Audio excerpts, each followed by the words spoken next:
बहुत समय पहले की बात है। देवता और असुरों के बीच लगातार युद्ध हो रहा था। इन युद्धों में देवता कमजोर होते जा रहे थे, क्योंकि उनके पास अमरता का साधन नहीं था। तब देवताओं ने भगवान विष्णु की शरण ली। भगवान विष्णु ने कहा, यदि तुम सब समुद्र मंथन करो तो उससे अमृत निकलेगा। उसी अमृत से तुम अपनी शक्ति फिर से प्राप्त कर सकोगे। देवता और असुर दोनों ने मिलकर समुद्र मंथन का निश्चय किया। मंथन के लिए मंदराचल पर्वत को मथनी और वासुकी नाग को रस्सी बनाया गया। लेकिन जैसे ही मंथन शुरू हुआ, एक बड़ी समस्या खड़ी हो गई। मंदराचल पर्वत समुद्र में डूबने लगा। देवता और असुर घबरा गए। सबका प्रयास व्यर्थ होता दिखाई देने लगा।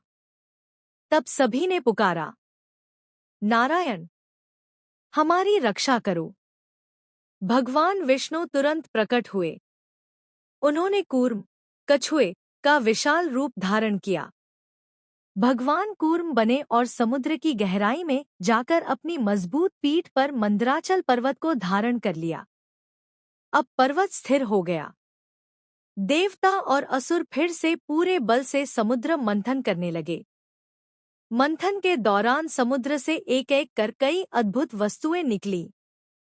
कामधेनु, उच्चैःश्रवा घोड़ा, ऐरावत हाथी, देवी लक्ष्मी और अंत में अमृत कलश।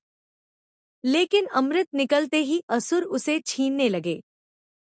फिर भगवान विष्णु ने आगे चलकर मोहिनी अवतार लेकर देवताओं को अमृत पिलाया।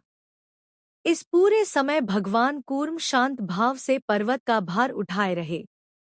उनकी पीठ पर पर्वत के घूमने से जो घर्षण हुआ, उससे भगवान को भी कष्ट हुआ। परंतु संसार के कल्याण के लिए उन्होंने सब सह लिया। भगवान अपने भक्तों की सहायता के लिए किसी भी रूप में अवतार लेते हैं। बड़े कार्य में धैर्य और सहयोग आवश्यक होता है। संसार का संतुलन बनाए रखना ही ईश्वर का उद्देश्य है।